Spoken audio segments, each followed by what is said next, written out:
Me, the CEO of the Foundation for the Defense of Democracies, Mark Dubowitz. Mark, welcome. Thanks, Mike. So more U.S. aid's on the way to Ukraine and Israel soon. Here's President Zelensky offering reaction today. The United States will stay with Ukraine, will protect the Ukrainians, and they'll protect democracy in the world. This is the show of leadership and strength of the United States.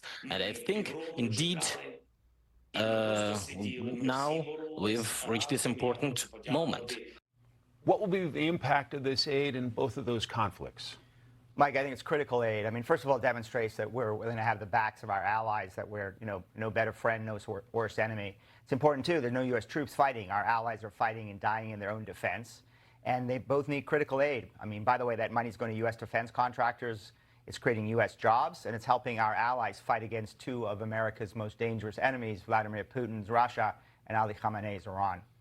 You're just back from Israel. We've seen a back and forth between the Israelis and the Iranians this week. Do you worry about an escalation, or do you think this tit-for-tat will continue? Yeah, Mike, I always worry about an escalation when the United States and the American president is not making it very clear to America's enemies that if they escalate, we will use instruments of American power. So I think this war, which has been an Iranian war against Israel for 45 years, mostly in the shadows, has come into the daylight. It will continue, but I think that Israeli strike actually reminded Iran's supreme leader that his air defenses don't work and that he's actually very vulnerable.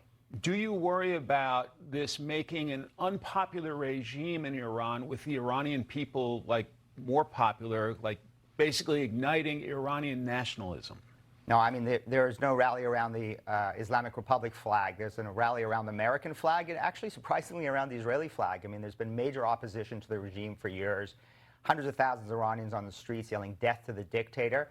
And actually, the regime clamped down after the Israeli strike because they were very afraid of some of the anti-regime protests that have been taking place, also shutting down newspapers and other things that are anti-regime. So the majority of Iranians hate this regime, love America, and actually defend Israel.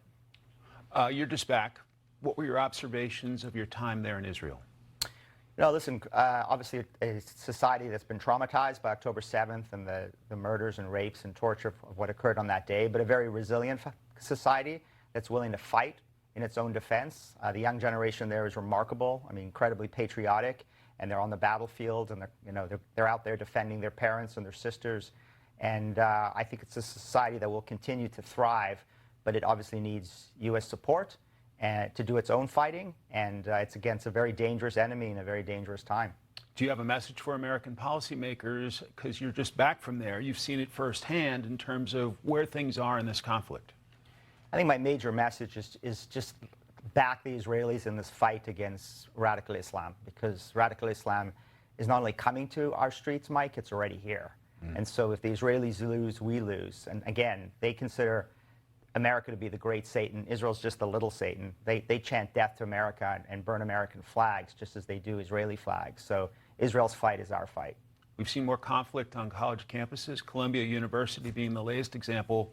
What do you make of that? It's unbelievable that in 2024, Jewish kids can't go to college because they're afraid, and they're requesting that they study from home because they're so afraid of being harassed. I mean, I think this is a function of the radical left. It's also a function of billions of dollars being spent by the Qataris and other Arab countries directly in these colleges, and administrators that have turned a blind eye. In fact, if anything, have benefited from the billions of dollars flowing into their coffers.